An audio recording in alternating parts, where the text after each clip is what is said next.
की आपल्याला पहिल्याच्या काळामध्ये ह्या गोष्टींपासून वंचित केलेलं होतं। बाबासाहेबांमुळे आपल्याला खरा देव भेटलेला आहे। त्याच्यासाठी बाबासाहेब आणि गौतम बुद्ध हेच आपल्यासाठी खरे देव आहेत। गावाकडे देवधर्म, अंधश्रद्धा याच्यावर जास्त भर देण्याचा वेळ, पण आपल्याला असे प्रयत्न करायला पाहिजे की आपण बाबासाहेबांचे विचार, गौतम बुद्धांनी कोणतं ज्ञान दिलेलं आहे हे आपण सगळ्यांपुढे मांडलं पाहिजे। जे आपल्या जवळ आहे ते आपण दिलंच पाहिजे आणि शक्यतो हे गावाकडे वगैरे जास्त प्रमाणात केलं पाहिजे।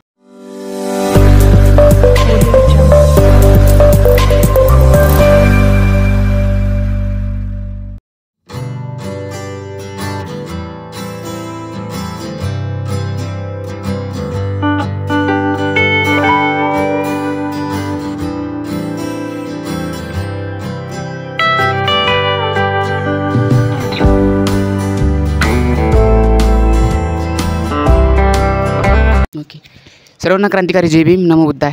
तर आज आलो आपण सातारा परिसर हायकोर्ट कॉलनी येथे। तर आपल्यासोबत आहे साळवे परिवार आणि त्यांना धम्मचारिका आणि जे आपले भंते असतात तर त्यांनी भिक्षा दिली। तर त्या भिक्षेचं त्यांचं प्रिपरेशन कसं केलं आणि ते कशी उठता, नाहीतर अदरवाईज आपण बघतो गावाकडे तर बुद्ध हा वॅनिश होत आहे आणि लोकांना एवढी चळवळ माहितीच नाही बुद्धांची। तर ह्या लोकांनी म्हणजे प्रिपरेशन चांगलं केलं आणि ते वेल प्रिपेअर्ड होते। तर त्याबद्दल ते आपल्याला सांगतील आणि त्यांचं इंट्रोडक्शन केलं। जय भीम, नमो बुद्धाय। मी उमेश साळवे। आज दिनांक 8/12/2024 रोजी आमच्या इथे आदरणीय भंतेजींनी दर्शन दिले, धम्मचारिका केली। या गोष्टीचा आम्हाला खूप जास्त आनंद झालेला आहे। आम्ही सकाळी लवकर उठून सर्व गोष्टींची तयारी केलेली आहे आणि या गोष्टीचा आम्हाला खूप जास्त आनंद झालेला आहे। आम्हाला असं वाटतं की दरवर्षी असे गोष्टी किंवा अशा प्रसंग घडावे। हे एव्हरी संडे होतं का जस्ट वन संडे? नाही, हे प्रत्येक रविवारी असतो। असा कार्यक्रम विहारामध्ये प्रत्येक रविवारी असतो। हो, मी एकदम प्रिपेअर्ड कसं केलं त्याचं, म्हणजे काय तुम्ही पंचपक्वान्न वगैरे वाटेवर तुम्ही प्रिपेअर्ड कसं खूप सांगा। सकाळी पहाटे 4 वाजता उठून त्यांच्यासाठी जेवण बनवले। त्याच्यामध्ये काय काय असतं नेमकं? अदरवाईज काही असं असतं की हे चालत नाही वगैरे ते चालत नाही, ते एक्झॅक्टली त्याचं काय होतं त्याचं जेवण त्यांच्यासाठी ते साधं खातात, त्यांना साधंच जेवण बनवलं। त्यामध्ये काय काय असतं? जिरा राईस, भात आणि मिक्स व्हेज भाजी बनवली आणि फळद।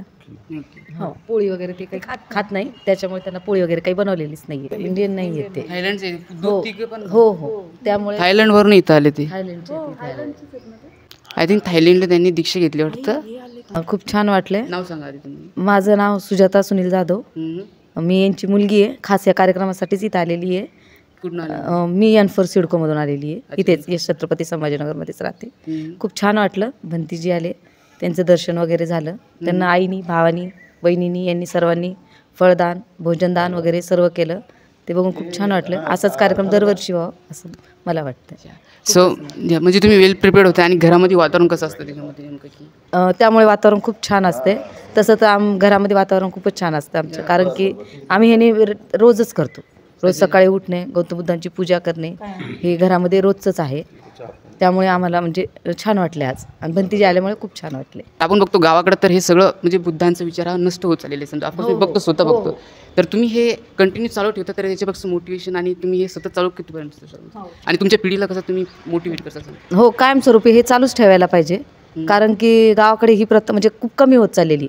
गावाकडे देवधर्म, अंधश्रद्धा याच्यावर जास्त भर देण्याचा वेळ, पण आपल्याला असे प्रयत्न करायला पाहिजे की आपण बाबासाहेबांचे विचार, गौतम बुद्धांनी कोणतं ज्ञान दिलेलं आहे हे आपण सगळ्यांपुढे मांडलं पाहिजे। जे आपल्या जवळ आहे ते आपण दिलंच पाहिजे आणि शक्यतो हे गावाकडे वगैरे जास्त प्रमाणात केलं पाहिजे। तर तुम्ही बघता का कोणी गणपती वगैरे बसवतो किंवा देव वगैरे, तर तुमच्या घरामध्ये? नाही, आपल्याकडे नाही तसं, पण गावाकडे वगैरे होतात तसं, ते नाही झालं पाहिजे आता। तर तुम्ही बघितलं का? मग कारण की मी स्वतः बघितलं, कारण की लोक गणपती वगैरे बसवतात। नाही, ऑफकोर्स काही लोक एकदम मोटिवेटेड आहे, पण काही लोक आहे, तर तशा लोकांना तुमचं काय संदेश असेल? की नाही बसवायला पाहिजे, की आपल्याला पहिल्याच्या काळामध्ये ह्या गोष्टींपासून वंचित केलेलं होतं। बाबासाहेबांमुळे आपल्याला खरा देव भेटलेला आहे। त्याच्यासाठी बाबासाहेब आणि गौतम बुद्ध हेच आपल्यासाठी खरे देव आहेत। त्यामुळे ह्या गोष्टींपासून आपण वंचित जेवढं राहील तेवढं राहिलं पाहिजे, आणि जेवढं होईल तेवढं आपण गौतम बुद्ध आणि बाबासाहेबांसाठीच केलं पाहिजे। हो, तुमचं नाव आणि तुमचा एक्सपिरियन्स सांगा। जय भीम, नमो बुद्धाय। मी सरला साळवे। मी सकाळी पहाटेच उठून भंतीजींच्या स्वागतासाठी डेकोरेशन वगैरे करून रांगोळी वगैरे काढली होती, की ते आल्यानंतर म्हणजे आम्हाला पण प्रसन्न वाटलं पाहिजे आणि त्यांना पण प्रसन्न वाटलं पाहिजे, तर त्यांच्या स्वागतासाठी केलेलं होतं। आणि मी PhD स्टुडंट आहे, आणि माझा विषय ही टॉपिक PhDचा थिअरी गाथेतील स्त्री विचारांचे ऐतिहासिक महत्त्व आहे, म्हणजे बौद्ध थिअरी गाथा, बौद्ध भिक्षुनी। जसे हां जसे हे थेअर आहेत तर माझं थेअरींवर आहे. अच्छा अच्छा. हां मी विषय पण तोच चॉईस केलेला. कुठलं कॉलेज आहे तुमचं? मी युनिव्हर्सिटीला बामू युनिव्हर्सिटीला. अच्छा बाम युनिव्हर्सिटी. That's great. नाही तर अदरवाईज आपल्या काही मुली असतात ते ऑलरेडी मॅरिड होऊन जातात ॲट द एज ऑफ 17 वगैरे 20च्या मध्ये. तर तुम्ही चांगलं तुमचं घरचं वातावरण चांगलं आहे. हो घरचं वातावरण चांगलं आहे, सपोर्टेड. चांगलं. हो थँक्यू सो मच. आता आई थोडं सांगतील आम्हाला तुमचं नाव सांगा. जे भीम. मी शोभा साळवे. जो आज आमच्या घरी कार्यक्रम झाला ते मला खूप छान वाटलं आणि आनंद पण झाला. जय भीम. बरं ठीक आहे. थँक्यू. तुमचं नाव सांगा आणि तुमचं. माझं नाव वर्षा सदावर्ते. भन्ते आले की आम्हाला खूप छान वाटलं. जे तुम्ही काय प्रिपेअर केलं त्याच्यासाठी, काय बनवलेलं? हेच फळदान वगैरे. Thank you so much. Thank you so. Have a nice day sir. माझं काय यूट्यूबवरती